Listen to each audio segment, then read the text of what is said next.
तो दोस्तों आज हम फिर से आपके लिए लेकर आए हैं देश दुनिया की तमाम ताज़ा बड़ी खबरें। सबसे पहली बड़ी खबर में आपको बताएंगे दोस्तों कि वक्फ बिल के खिलाफ दिल्ली के जंतर मंतर पर मुसलमानों ने किया प्रोटेस्ट। मोदी सरकार के खिलाफ खोला मोर्चा।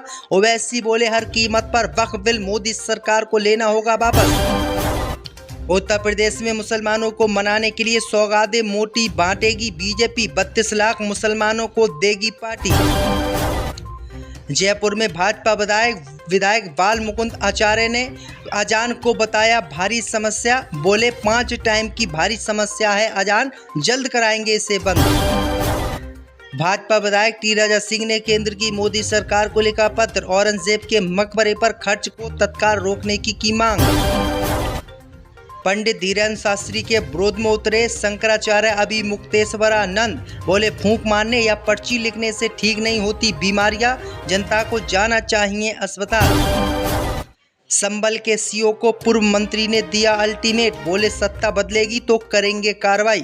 तो दोस्तों सभी खबरों को आपको एक एक कर बताने वाले हैं। वीडियो को लाइक कर चैनल को सब्सक्राइब कर दें। इसी विद पर तो दोस्तों अगली खबर की ओर तो वक्फ बिल के खिलाफ मुसलमानों ने दिल्ली में किया विरोध प्रदर्शन। मोदी सरकार की उड़ी नींद। जो दोस्तों आपको बता दें कि वक्फ संशोधन विधेयक 2024 के खिलाफ आज राष्ट्रीय राजधानी दिल्ली के जंतर मंतर पर मुसलमानों ने विरोध प्रदर्शन किया। इस विरोध प्रदर्शन में मौलाना महमूद मदनी, एमआईएम के अध्यक्ष असदुद्दीन ओवैसी सहित टीएमसी और विपक्ष के कई सांसद शामिल हुए। इसी विरोध प्रदर्शन के बीच हिंदूवादी संगठन भी जंतर मंतर पर पहुंचे और उन्होंने वक्फ बिल के समर्थन में विरोध प्रदर्शन किया और मुसलमानों को धमकी दी है कि वो किसी भी कीमत पर इसका विरोध ना करें। वहीं आपको बता दें कि मुस्लिम पर्सनल लॉ बोर्ड ने जंतर मंतर पर विरोध प्रदर्शन के दौरान मोदी सरकार से अपील की है कि वो हर कुर्बानी देने के लिए तैयार है, लेकिन मोदी सरकार वक्फ संशोधन बिल को वापस ले ले क्योंकि ये मुसलमानों की शरीयत के साथ छेड़छाड़ है।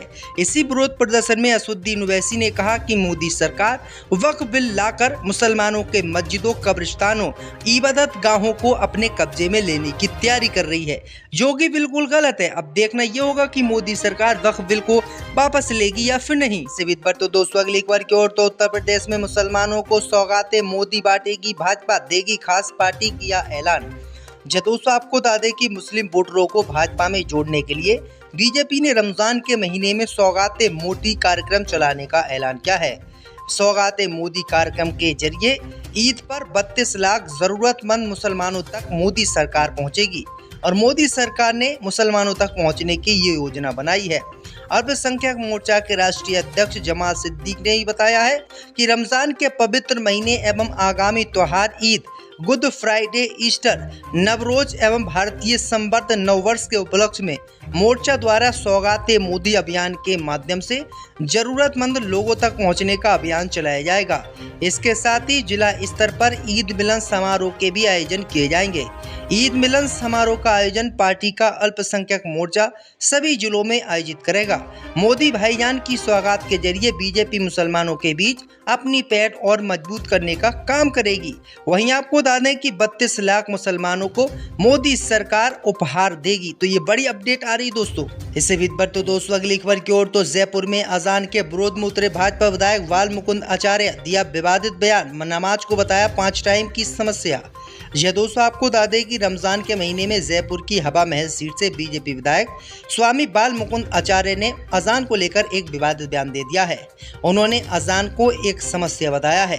दरअसल आपको बता दें कि बाल मुकुंद आचार्य ने कहा है कि तेज आवाज में लाउड स्पीकर बजाने को लेकर गंभीर आपत्ति उन्हें है। ये आपत्ति उन्होंने बिना लिए दिन में 5 बार होने वाली अजान को लेकर जताई है। वहीं आपको बता दें कि उन्होंने अजान को गलत बताया है और कहा है कि अजान बहुत तेजी से लाउड स्पीकर पर लगाई जाती है, जिससे लोगों को समस्या होती है। अजान 5 टाइम की एक भारी समस्या है और ये बंद होनी चाहिए। तो ये बड़ी अपडेट आई दोस्तों कि अजान को लेकर किस तरीके से विवादित बयान भाजपा विधायक ने दिया है। इससे भी तो दोस्तों अगली खबर की ओर तो भाजपा विधायक टी राजा सिंह ने केंद्र की मोदी सरकार को लिखा पत्र। औरंगजेब के मकबरे पर होने वाले खर्च को रोकने की मांग की। दोस्तों आपको बता दें कि भारतीय जनता पार्टी के नेता और तेलंगाना की गोसा महल सीट से भाजपा विधायक टी राजा सिंह ने केंद्र की मोदी सरकार को पत्र लिखा है। इस पत्र में टी राजा सिंह ने मांग की है कि मुगल सम्राट औरंगजेब के मकबरे के रखरखाव पर खर्च हुए रुपये की जानकारी दी जाए। साथ ही भाजपा विधायक ने औरंगजेब के मकबरे पर होने वाले खर्च को तत्काल रोकने की मोदी सरकार से मांग की है।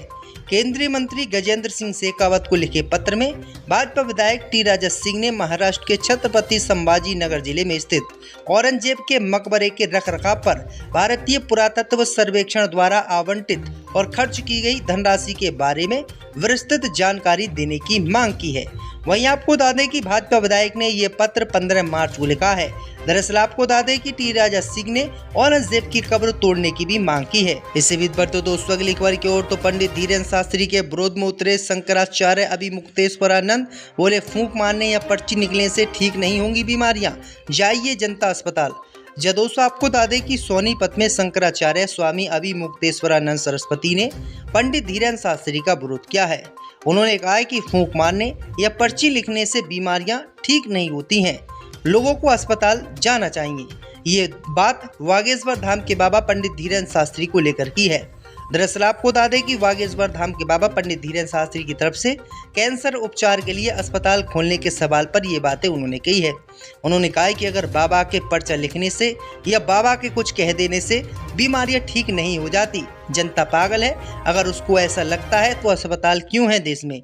अगर किसी को बीमारी है तो वो बाबा के पास नहीं बल्कि अस्पताल जाए। तो धीरेन्द्र शास्त्री के विरोध में खुलकर बाबा अभिमुक्तेश्वरानंद उतर आए हैं। इससे विद तो दोस्तों अगली खबर की ओर तो संबल के सीओ को पूर्व मंत्री का अल्टीमेट, बोले सत्ता बदलेगी तो करेंगे कार्रवाई। दोस्तों आपको बता दें कि सपा बसपा और भाजपा सरकार में मंत्री रहे स्वामी प्रसाद मौर्य संबल के सीओ का नाम लिए बिना ही रविवार को अल्टीमेट दे दिए हैं। उन्होंने कहा है कि सरकार बदलेगी तो सूची बनाकर ऐसे अफसरों पर कार्रवाई होगी। संविधान सम्मान जनित हुंकार यात्रा में शामिल होने आए पूर्व मंत्री ने पत्रकारों से ये बातचीत की है। उन्होंने कहा है कि भविष्य में सत्ता बदलेगी तो जो अफसर संवैधानिक प्रक्रिया से हटकर सरकार अथवा दल की भाषा बोल रहे हैं वे कार्रवाई के लिए तैयार रहें। महाराष्ट्र में उपजे औरंगजेब विवाद को लेकर कहा कि औरंगजेब हत्यारा था तो गांधी के हत्यारे नाथूराम गौडसे की क्यों पूजा एक दल कर रहा है। उन्होंने यात्रा का मकसद पिछड़ा दलित समाज के लोगों को संविधान के प्रति जागरूक करना बताया और पूर्व मंत्री ने कहा कि वह इस यात्रा को लेकर प्रदेश के 75 जनपद का दौरा करेंगे। इसे बीत पर तो दोस्तों अगली खबर की ओर तो नार्थ गोंडा में 4 मुस्लिम परिवारों ने लगाए मकान बिकाऊ के पोस्टर, झालरबारी लाइट पर छिड़ा है विवाद। दोस्तों आपको बता दें कि नार्थ गोंडा की गली नंबर 1 में रमजान में लगाई गई झालर वाली लाइटों को लेकर विवाद हो गया है। गली में रहने वाले करीब 4 मुस्लिम परिवारों ने सजावट के लिए पूरी गली में लाइट लगा दी थी। शनिवार को स्थानीय सुभाष मोहल्ला वार्ड पार्षद मनीषा पुनिया के पति आशीष पुनिया ने निगम कर्मचारियों के साथ पहुंचकर इन लाइटों को जबरन हटवा दिया। उनका आरोप था कि लाइटें चोरी की बिजली से जलाई जा रही थी। इसके अलावा लाइटों को लेकर कुछ लोगों को आपत्ति थी। स्थानीय लोगों ने घटना का वीडियो बनाकर शेयर कर दिया। इसके अलावा लाइटों का कनेक्शन घर में लगे बिजली के मीटर से दिखाते हुए एक अन्य वीडियो भी शेयर किया। इसके बाद सभी मुस्लिम परिवारों ने घरों के बाहर मकान बिकाऊ के पोस्टर लगा दिए। स्थानीय निवासी गुलफाम ने बताया है कि वह 50 साल से अधिक समय से यहां पर रह रहे हैं और हर साल रमजान में गली में लाइटें लगाई जाती हैं। कभी किसी ने आपत्ति नहीं दर्ज कराई, लेकिन अब ये पार्षद जबरदस्ती यहाँ पर पहुंचे हैं और इन्होंने जबरदस्ती इन लाइटों को हटवा दिया है, जबकि लाइट चोरी से भी नहीं जल रही है। हमने अपने घर की लाइट में से ही ये कनेक्शन करे हैं। तो ये बड़ी अपडेट आ रही दोस्तों। इससे भी बढ़ तो दोस्तों अगली खबर की ओर तो मुसलमानों को वापस आरक्षण के दायरे में लाने की कोशिश में ममता सरकार विधानसभा चुनाव से पहले तलाशा जा रहा है रास्ता। दोस्तों आपको बता दें कि पश्चिम बंगाल में ममता बनर्जी की सरकार अगले साल होने वाले विधानसभा चुनाव को देखते हुए राज्य में रह रहे पिछड़े मुस्लिम समुदाय को वापस आरक्षण के दायरे में लाने का रास्ता तलाश रही है। मालूम हो कि बंगाल में वाम मोर्चा की सरकार रहते तत्कालीन मुख्यमंत्री बुद्धदेव भट्टाचार्य आर्थिक रूप से पिछड़े मुसलमानों को अन्य पिछड़ा वर्ग के तहत आरक्षण के दायरे में लेकर आए थे।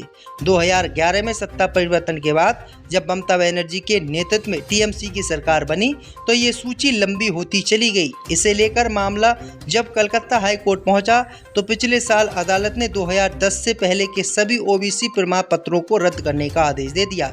हाई कोर्ट ने अपने फैसले में कहा कि सूची में नाम शामिल करते वक्त निर्धारित मापदंडों का पालन नहीं किया गया है। इस आदेश को बंगाल सरकार ने सुप्रीम कोर्ट में चुनौती दी और इस बीच बंगाल सरकार ने ओबीसी को लेकर नए सिरे से समीक्षा शुरू की है।